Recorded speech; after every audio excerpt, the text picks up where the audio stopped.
Hello everybody, I am Giorgia and I'm really glad to show you my PhD project entitled Is the right temporal junction involved in contextual updating processes and LTMS study?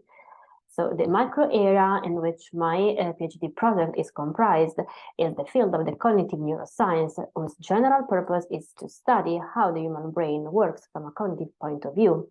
The cognitive functioning derives from a cooperation of our cognitive capabilities, which are memory, language, perception, and executive functions, and expanding our knowledge about them is essential since they let us survive in any kind of circumstances of our lives. They are managed by specific brain regions or most likely by networks of brain regions. For this reason, there is a consistent scheme in developing our research project, which is usually divided into three main steps.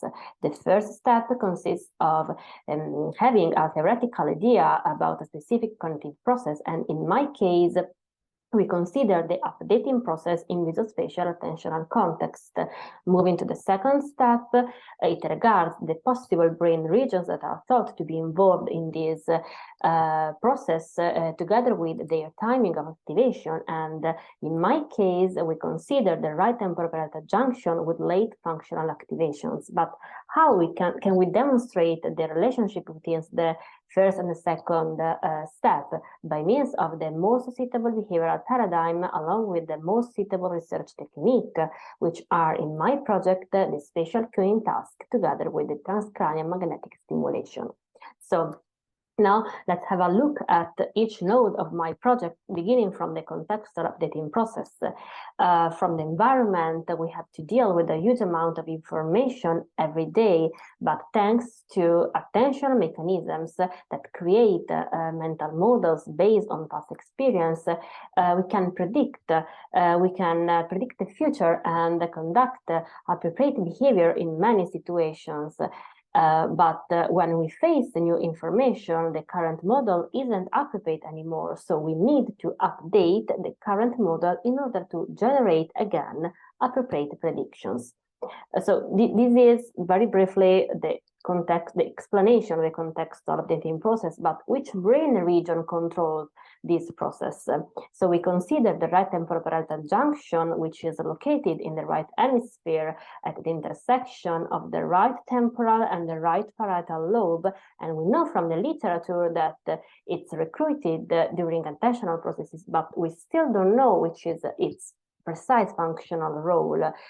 Is it actually responsible of updating processes in visuospatial attentional context?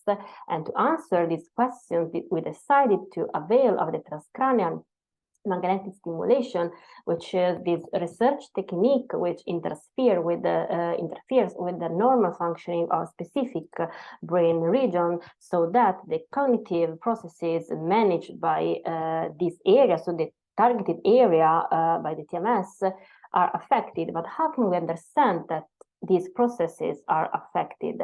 By observing behavioral data that result from the spatial cueing paradigm that I mentioned before, which is performed concurrently with the administration of the TMS, which is, just to underline, safe, non-invasive, and painless.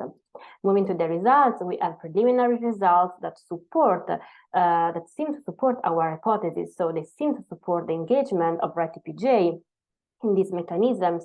Why? Because these mechanisms looks disturbed, affected after interfering with RITPJ activity. We also have further expectation because we expect to find a stronger behavioral effect by increasing our data sample, and running deeper data analysis. But how my research can make the difference for the community? I would like to focus on the clinical and social impact, since my project is strictly related to the neglect syndrome, which is a syndrome resulting from right hemisphere lesion, also including right temporal junction, and it's characterized by a failure to process stimuli occurring in the contour lesion of any space. But why? We still don't know the exact nature of this failure. Is it a representational deficit, an attentional orienting one, or is it a contextual updating deficit? And Investigating the role of one of the damaged brain regions, namely right TPJ, would lead us to better understand the pathomechanisms underlying this syndrome, and we would be able to propose new proper therapeutic intervention to those people suffering of this disease. So I want to thank you for your attention, and thanks to my lab. Bye bye.